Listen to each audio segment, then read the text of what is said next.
Hey y'all, good morning and welcome back to another video. Today I'm going to be giving you guys an update on, I have a few tips if you're thinking about going back to school, if you're thinking about considering WGU, if you're thinking about being an educator with WGU. Go over my little handy dandy welcome kit that I got. So if you're interested in this video, make sure that you like, comment, subscribe.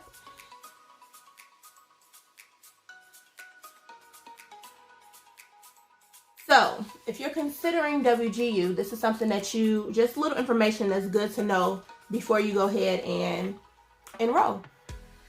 So, if you have previously gone to college, you need to know that not every single credit hour will transfer over. I don't care if you a freshman status, junior status, if you got 80 credits.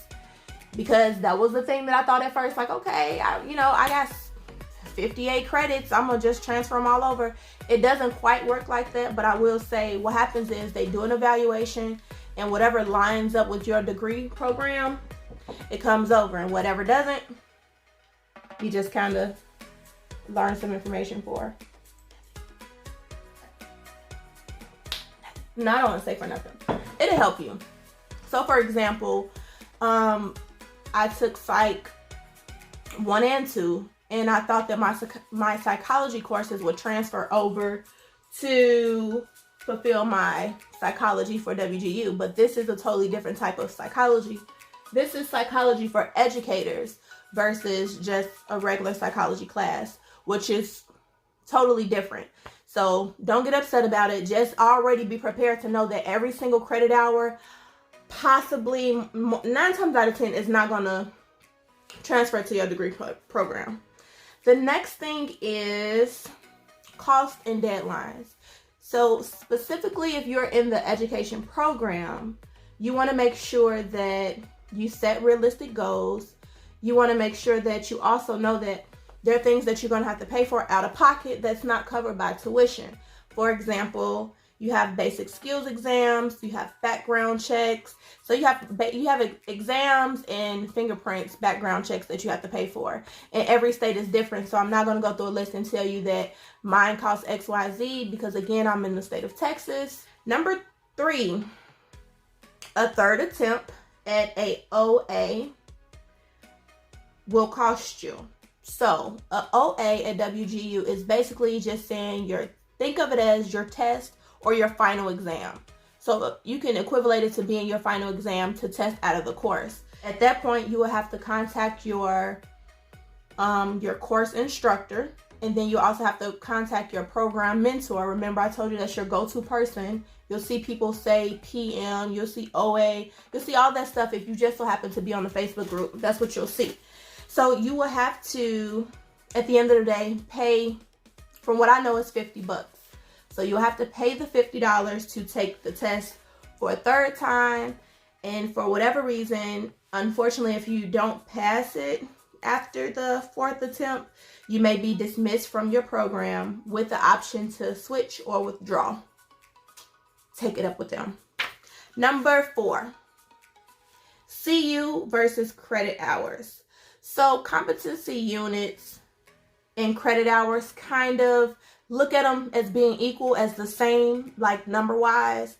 So if you see 3 CUs with WGU, think of that as the exact same thing as you're taking a course at a brick and mortar college, university, and it's 3 credit hours. There's flat rate tuition. So basically, within a 6-month period, you can take up to as many classes as you can get through.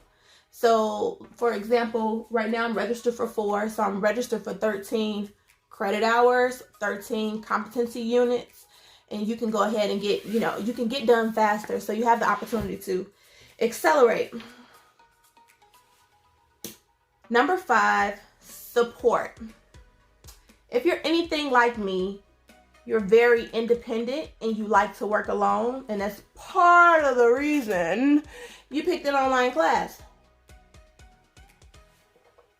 When I was reading, y'all, that I was going to have to report to somebody every week, I promise you, I was like,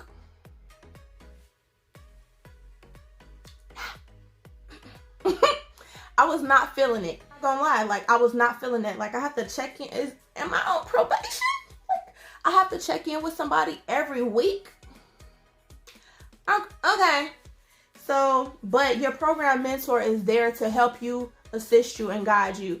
Anything that you have going on, if you need help, you need to know what resources you should go to, like help you. And they are the key person that takes you from day one to graduation. So get to know them, be friendly with them, and be in contact with them. Like, don't avoid your PO, okay? So you have a program mentor throughout your entire process. So you'll see if you enter on any social media groups, you'll see them as a PM possibly. So that's what that is, or who that is. You'll see CI or course instructor.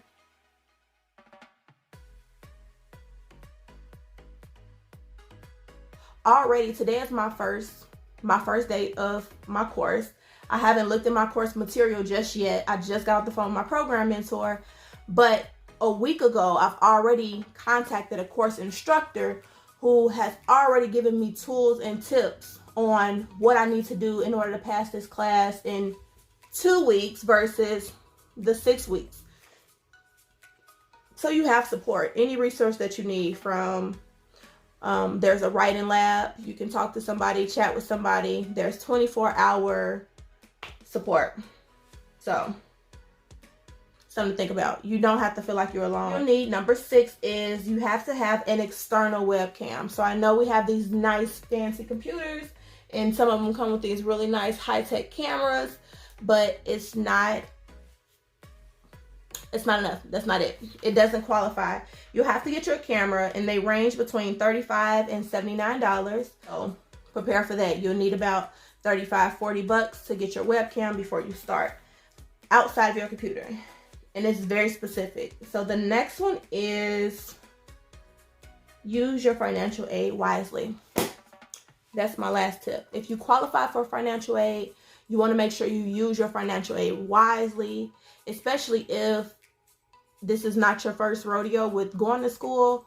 That means you've already used up some of your financial aid. So you want to be really smart and strategic about how you use it at this point. So it's just something to consider. Pace yourself.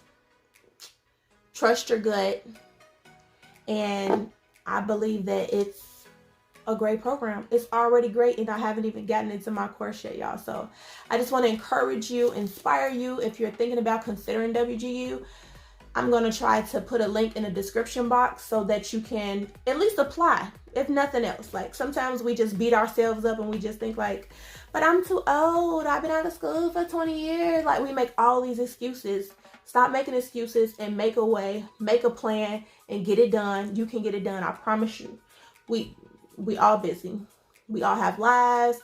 We have families. We have obligations. We have work. But guess what? You still can accomplish your goals. So don't let anything get in your way. Don't make any excuses. Don't delay. I'll leave the link down so that you can apply for free. Is one of the options. And then I'll also leave the link even if you're not sure if you want to apply yet and you just want to get information. So you can click the link and get more information to whatever your degree program of interest is. So I hope this video was informative. I really do hope I didn't just ramble and bore you guys. And I will keep you guys posted on an update of how I'm going along my journey, what classes I finish. I'll keep you guys posted.